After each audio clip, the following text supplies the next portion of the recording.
अस्सलाम वालेकुम guys, I hope आप लोग सब ठीक ठाक हो गए, मज़े में हो गए, फर्स्ट क्लास हो गए। वीकेंड चल रहा है, मार्केट में वॉल्यूम लो है। 54,300 के लगभग ये मार्केट इस वक्त घूम रही है जिस टाइम पे वीडियो बना रहा हूँ। इसके अलावा 54,000 का जो लेवल है वो मार्केट बार बार टेस्ट कर रही है। सेंटिमेंट बेरिश हैं, फियर इंडेक्स इस वक्त मार्केट में जो है वो ज़्यादा है, फियर की तरफ है। ओवरऑल मार्केट के अंदर जो फंडामेंटल हैं बिटकॉइन के, जो क्रिप्टो के फंडामेंटल्स हैं वो स्ट्रॉन्ग हैं। अब मैं कुछ लोगों के ओपिनियंस देख रहा हूँ, वीडियोस देख रहा हूँ, कुछ लोगों की बात देख रहा हूँ, कुछ ग्रुप्स फोरम्स में मुझसे कुछ पर्सनल ग्रुप मेंबर्स ने लोगों ने शेयर किया है दूसरे लोगों का ओपिनियन वगैरह और दूसरे लोगों की बातें, और एक ओपिनियन जो है वो क्रिएट होने की कोशिश हो रही है मार्केट के अंदर कि जो ओवरऑल रिसेशनरी प्रेशर है वो जा चुका है, कि रिसेशन आ चुका है आज से 3 साल पहले, और ओवरऑल रिसेशनरी प्रेशर मार्केट से ख़त्म हो चुका है। जो लोग 2020 के डाउन साइड की बात कर रहे हैं ना, वो एक नॉन मॉनेटरी या नॉन फाइनेंशियल रिसेशन था। वो डिपेंडेंट था किस चीज़ के ऊपर, जो उस वक्त लॉकडाउन की सिचुएशन क्रिएट हुई थी उसकी वजह से हुआ था। वो एक इनब्रेड नेचुरल रिसेशन नहीं था। नेचुरल रिसेशन हिस्ट्री के अंदर हमेशा तब हुआ है जब इंटरेस्ट रेट कट हुए हैं। उसके 8 से 12 महीने के अंदर एक नेचुरल रिसेशन मार्केट ने देखा है।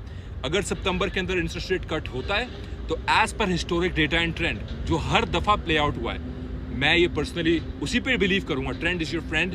डेटा को मैं कभी डाउट नहीं करूंगा। मैथ गलत नहीं हो सकती, मैं गलत हो सकता हूँ, मैथ गलत नहीं हो सकती।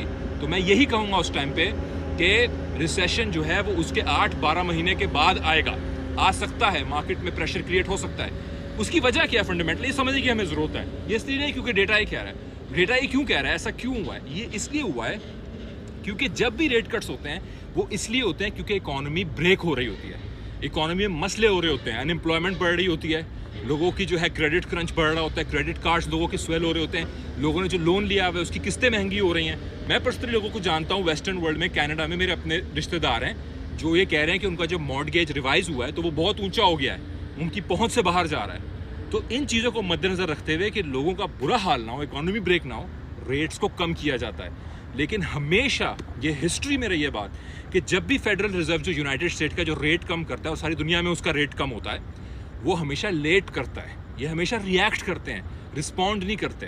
तो रिएक्ट अगर ये सितंबर में कर रहे हैं, इसका मतलब है कि damage has already been done, और हमेशा डिलेड रिस्पॉन्स मार्केट में आता है। ये मैं आप लोगों को बता दूं, इन लोगों के एक्शन भी डिलेड होते हैं और मार्केट जो रिस्पॉन्स दिखाती है वो भी डिलेड होता है।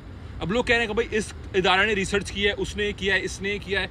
इदारों को छोड़ें, आप रोड रियलिटीज़ की बात करें, आप लोगों के हालात की बात करें। 2008 के अंदर, 9 के अंदर जो रिसेशन आया था वो लोग देख पाए थे जो डेटा को नहीं देख रहे थे, जो असल रोड रियलिटीज़ को देख रहे थे, जो जाके सर्विस कर रहे थे, जो ये देख रहे थे कितने लोग अपने लोन रीपे नहीं कर पा रहे, कितने लोग नौकरी से जा रहे हैं।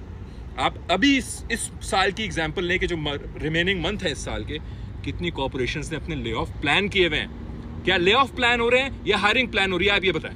ले ऑफ प्लान हो रहे हैं, हायरिंग प्लान नहीं हो रही, ठीक है। तो इन सारी चीज़ों को मद्देनजर रखते हुए हमें as a trader, as a person, as an individual, as a family guy, as a person who is living in society, हमें प्रिपेयर रहना चाहिए, हमें होपफुल रहना चाहिए।